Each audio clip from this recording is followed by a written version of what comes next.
এক নম্বরে আছে ফেসবুক, যার 3030 মিলিয়ন এর ইউজার আছে, 3030 মিলিয়ন। তারপরে দ্বিতীয় নম্বরে আছে ইউটিউব, সেটা হচ্ছে 2491 মিলিয়ন ব্যবহার করে। তারপরে হোয়াটসঅ্যাপ 2000 মিলিয়ন ব্যবহার করে। তারপরে ইনস্টাগ্রাম, এটা 2000 মিলিয়ন ব্যবহার করে। তারপরে উইচ্যাট, এটা 1327 মিলিয়ন ব্যবহার করে।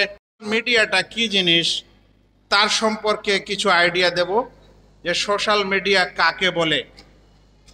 সোশ্যাল মিডিয়া হলো ইন্টারনেটের মাধ্যমে পরিচালিত এমন একটি পরিষেবা যার মাধ্যমে আপনি সমগ্র বিশ্বের সাথে সংযোগ স্থাপন করতে পারেন। এমন একটি ইন্টারনেটের মাধ্যমে বিশ্বজগতের সাথে আপনার সম্পর্ক স্থাপন যার দ্বারা হয়, এরকম কিছু মিডিয়াকে বা মাধ্যমকে সোশ্যাল মিডিয়া বলে। সোশ্যাল মিডিয়ার সাধারণ বাংলা হচ্ছে সামাজিক যোগাযোগ মাধ্যম। এটাকে সামাজিক যোগাযোগ মাধ্যমের কারণে বলা হচ্ছে যে এই মাধ্যম আমরা ছোট বড়, বয়স্ক এবং যুবক যুবতী, ছেলে মেয়ে সবাই এটা গ্রহণ করতে পারি। এটা কোনো সরকার বা বিশেষ লোকজনের সাথে সীমাবদ্ধ নয়, সে কারণে এটাকে নাম দেওয়া হয়েছে সোশ্যাল মিডিয়া।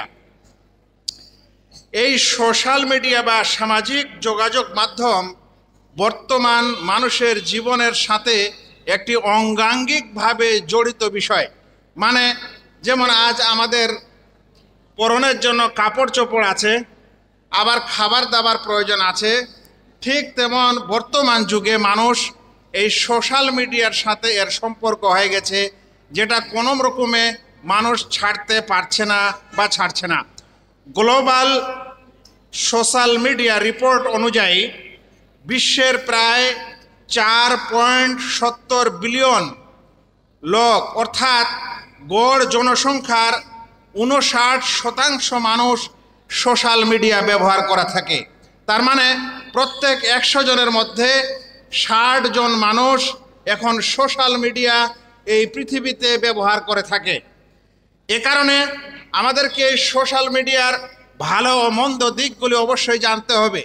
কিন্তু আমরা এই সোশ্যাল মিডিয়ার ভালো মন্দ দিক জানার পূর্বে যে বিষয়টি জানার চেষ্টা করব সেটি হলো যে এই পৃথিবীতে যতগুলো সোশ্যাল মিডিয়া আছে তার মধ্যে পপুলার ও জনপ্রিয় সোশ্যাল মিডিয়া এই 10টির আমি নাম আপনাদেরকে বলছি, এবং একটি রিপোর্ট অনুযায়ী, যেটা অক্টোবর 2023 মানে এই বছরে যে রিপোর্ট দেওয়া হয়েছে, তাতে সবচেয়ে বেশি কোন গণমাধ্যমটি সবচেয়ে বেশি ব্যবহার করা হয় এরকম 10টি গণমাধ্যমের নাম আমি আপনাদের কাছে উল্লেখ করছি। 1 নম্বরে আছে ফেসবুক, যার 3030 মিলিয়ন এর ইউজার আছে, 3030 মিলিয়ন। তারপরে দ্বিতীয় নম্বরে আছে ইউটিউব, সেটা হচ্ছে 2491 মিলিয়ন ব্যবহার করে।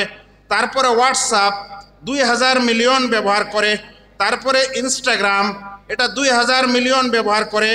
তারপরে উইচ্যাট, এটা 1327 মিলিয়ন ব্যবহার করে। তারপরে আছে টিকটক, এটা 1218 মিলিয়ন ব্যবহার করে। তারপরে ফেসবুক মেসেঞ্জার, এটা 1036 মিলিয়ন ব্যবহার করে। অতঃপর নাম এসেছে টেলিগ্রাম, এটা 8800 মিলিয়ন ব্যবহার করে। অতঃপর স্ন্যাপচ্যাট, এটা 750 মিলিয়ন ব্যবহার করছে। তারপরে একটা আছে যেটা হচ্ছে ডাইন মনে হয়, সেটা 743 মিলিয়ন ব্যবহার করছে এই অক্টোবরের রিপোর্ট অনুযায়ী। এতগুলো মানুষ পৃথিবীতে এই সোশ্যাল মিডিয়া ব্যবহার করছে। এখন এই সোশ্যাল মিডিয়া ব্যবহার করার ইসলামে বিধান কি, এর হুকুম কি? আমরা কি এ সকল সোশ্যাল মিডিয়া ব্যবহার করতে পারি? ইসলামের একটি মৌলিক নীতি আছে, উসুল আছে, কায়দা আছে। সেই কায়দাতে বলা হয় আল আসলু ফিল আশিয়া আল ইবাহা। প্রত্যেক যেগুলো নতুনত্ব জিনিস আছে, যেগুলো আবিষ্কার হয় পৃথিবীতে, এরকম প্রত্যেক আবিষ্কৃত বিষয় ব্যবহার করা ইসলামে বৈধ বলা হয়েছে। এর এটা জায়েজ ব্যবহার করা। কিন্তু কিছু ওলামা মনে করেন যে ইসলামের 5টি বিধান হচ্ছে যাকে আহকামে তাকলিফিয়া বলা হয়, অর্থাৎ একটি হচ্ছে ফরজ, আরেকটি হচ্ছে হারাম, আরেকটি হচ্ছে মানদুব, আরেকটি হচ্ছে মাকরুহ, আরেকটি হচ্ছে মুবাহ।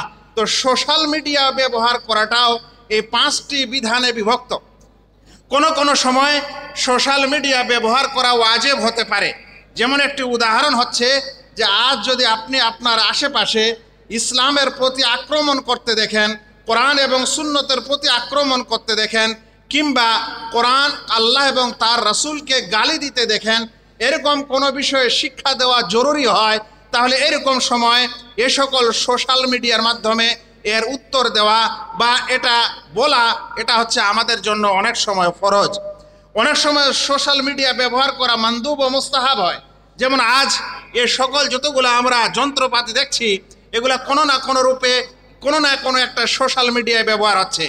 এই কাজগুলি যদি আমরা দিনের প্রচার প্রসারের জন্য করি, তাহলে এরকম সময় এই সোশ্যাল মিডিয়া ব্যবহার করা এটা মুস্তাহাব পর্যায়ে চলে যায়।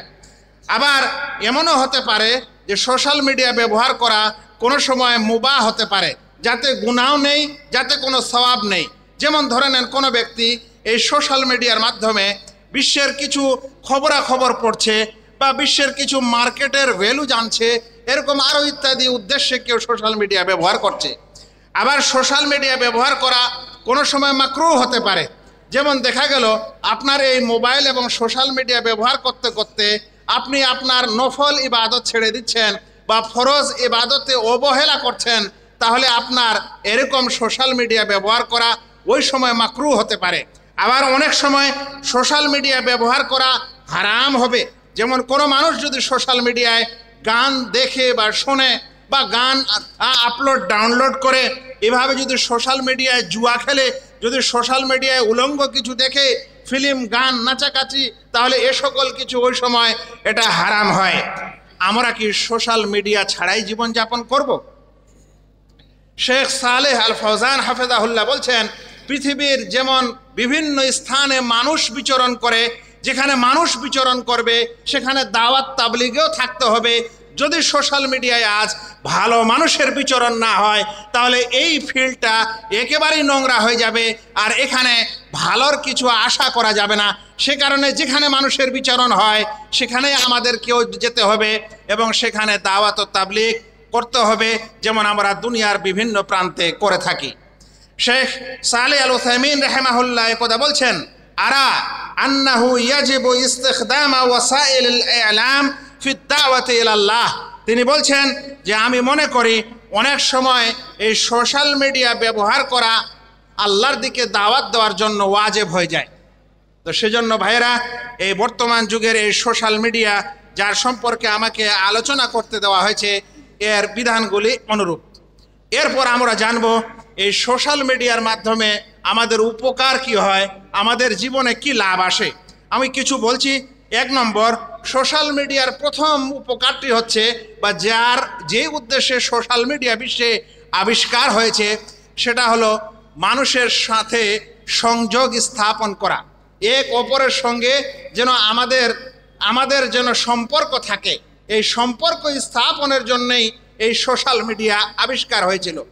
আজ আমরা এমন দুনিয়ায় বসবাস করছি যে আজ যদি আমাদের কাছে এই সোশ্যাল মিডিয়া থাকে, তাহলে আমরা একজন মানুষের সাথে শুধু কথা বলবো তা না, বরং আমরা তাকে দেখতেও পাবো এবং তার ভিডিও সহকারে আমরা সেটা তার সঙ্গে কথাবার্তা ও সংযোগ স্থাপন করতে পারছি।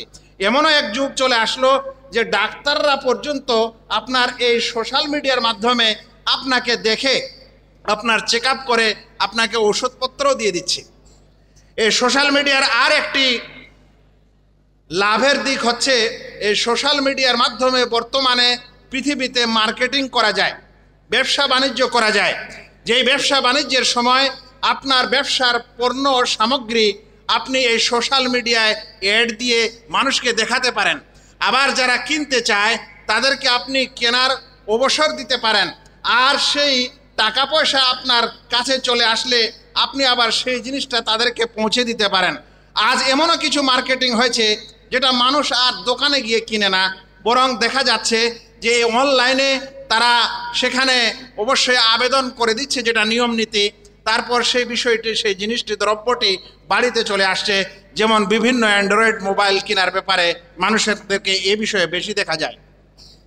সোশ্যাল মিডিয়ার আর একটি লাভ হচ্ছে যে এই পৃথিবীর যা কিছু ঘটছে সেটা লেটেস্ট খবর আপনি এই সোশ্যাল মিডিয়ার মাধ্যমে সরাসরি পেয়ে যান খুব তাড়াতাড়ি এবং খুব শীঘ্রই। আর আপনাকে কোনো পত্রপত্রিকা কেনার জন্য দেরিও করতে হয় না, পয়সাও খরচ করতে হয় না, এবং সকালবেলা কোনো পেপারওয়ালা আপনাকে পেপার পৌঁছে দিবে, তার জন্য কোনো ওয়েট করতে হয় না, কোনো অপেক্ষা করতে হয় না। সোশ্যাল মিডিয়ার আর একটি বড় লাভ যেটা আমাদের করা উচিত, সেটা হলো সোশ্যাল মিডিয়ায় আমরা ইলম প্রচার করতে পারি, আবার সোশ্যাল মিডিয়ার মাধ্যমে আমরা জ্ঞান নিতেও পারি। গত এক সপ্তাহের মধ্যে মদিনা ইউনিভার্সিটি থেকে একটি নোটিশ এসেছে যে তারা অনলাইনে এখন শিক্ষা দিবে।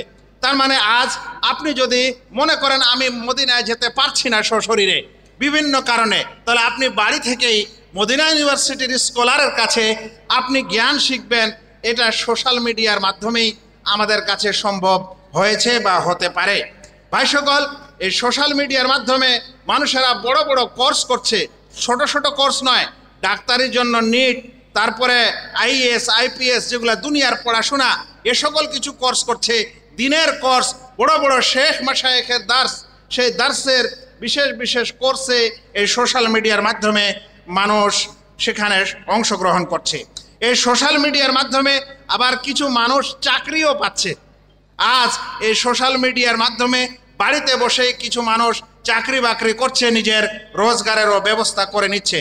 সোশ্যাল মিডিয়ার আর একটি লাভ হলো সোশ্যাল মিডিয়া আসলে মানুষকে অনেক বিনোদন দেয়, আর এই বিনোদনের মাধ্যমে তার অনেক সময় চুরি হয়ে যায়। আমি সোশ্যাল মিডিয়ার লাভগুলো বলেই শেষ করছি না, 4-5টি আমি এর ক্ষতি বা উপকারিতা, যেটাকে নেতিবাচক বিষয় বলা হয়, সেটা আপনাদের বলি। 1 নম্বর, সোশ্যাল মিডিয়ার সবচেয়ে বড় ক্ষতি যদি দেখেন তাহলে সেটা হচ্ছে সময়ের অপচয়। মানুষ যখন এই সোশ্যাল মিডিয়ায় ঢুকে যায় তখন সে বুঝতে পারে না যে মিনিট কিভাবে পার হলো আর ঘন্টা কিভাবে গেল। অনেক সময় ফজরের নামাজও শেষ। আল্লাহ রাসূল সাল্লাল্লাহু আলাইহি ওয়াসাল্লাম বলছেন, লা তাজুলু কাদামা আবদিন ইয়াউমাল কিয়ামাহ হাত্তা ইউসআলা আন উমরিহি ফিমা আফনা। কোনো মানুষের পা 2 কদম নড়াচড়া করবে না যতক্ষণ পর্যন্ত তাকে জিজ্ঞাসা না করা হয় যে তার বয়স সে কিসে অতিবাহিত করেছে। সোশ্যাল মিডিয়ার আর একটি ক্ষতিকর জিনিস হচ্ছে, সোশ্যাল মিডিয়া ব্যবহার করার কারণে মানুষের সেহত, মানুষের স্বাস্থ্যের উপর প্রভাব পড়ছে, চোখের উপর প্রভাব পড়ছে, তারপরে নিজের ব্রেনের উপর প্রভাব পড়ছে, ঘুম হচ্ছে না, অল্প ঘুম হচ্ছে। বলা হয়েছে যে সোশ্যাল মিডিয়ার কারণে মানুষ ডিপ্রেশন, মানসিক রোগাক্রান্ত, শেষ পর্যন্ত আত্মহত্যা পর্যন্ত মানুষ করছে। এটা সোশ্যাল মিডিয়ার একটা খারাপ দিক। সোশ্যাল মিডিয়ার আর একটা খারাপ দিক হচ্ছে সোশ্যাল মিডিয়ার মাধ্যমে মানুষের আখলাক, মানুষের চরিত্র নষ্ট হচ্ছে। এত চরিত্র নষ্ট হচ্ছে যে আজ বাবা মা পিতা মাতারও কথা শুনছে না। যদি বলা হয় একটু দোকানে যাও কিছু নিয়ে আসো, তো প্রোগ্রাম দেখতেই থাকছে।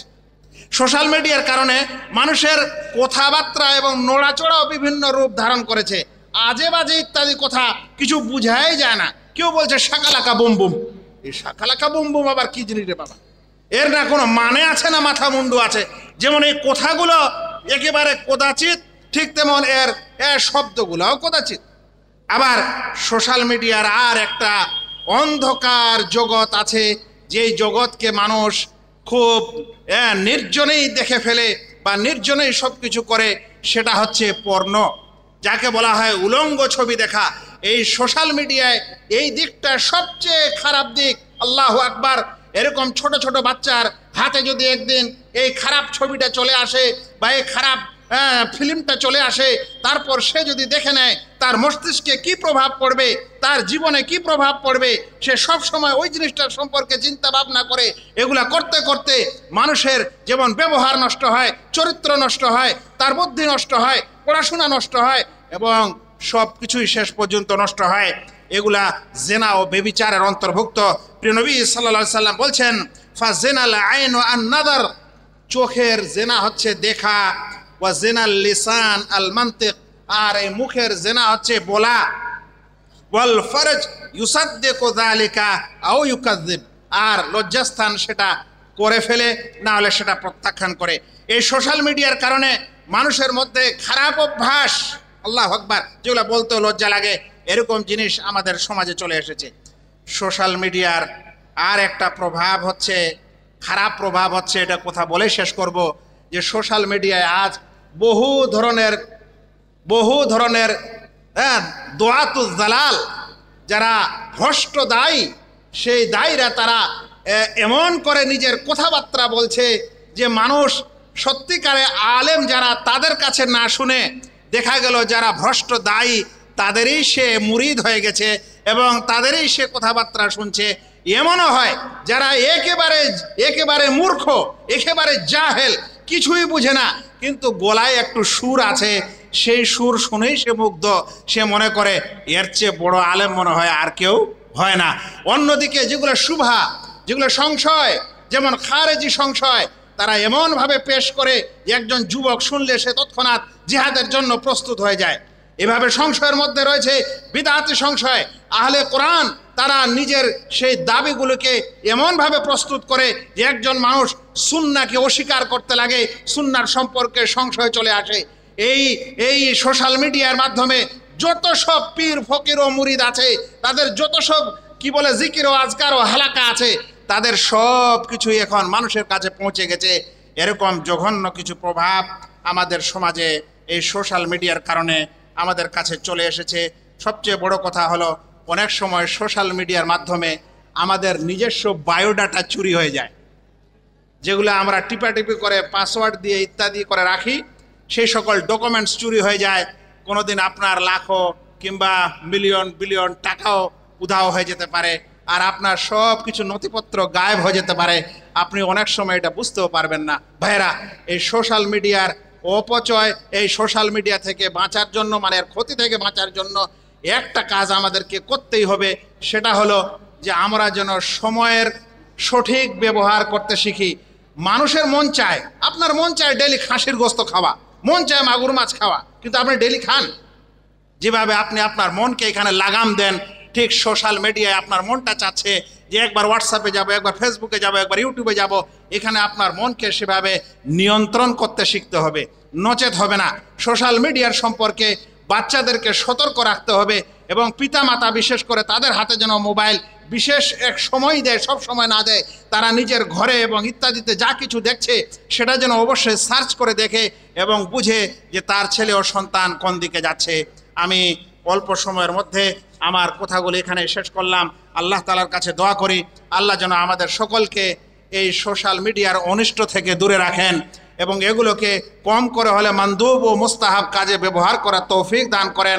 আল্লাহ তাআলা আমাদের সকল ওলামা এবং ফজালা আর তালেবে ইলম যারা এখানে এসেছেন তাদের এই শ্রমকে এবং এই চেষ্টাকে আল্লাহ রাব্বুল আলামিন কবুল করেন। আমাদের এই ওয়াজ ও নসিহত সব কিছু শোনাকে যেন ইবাদত হিসাবে কবুল করেন। আমিন। আসসালামু আলাইকুম ওয়া রাহমাতুল্লাহি ওয়া বারাকাতুহু।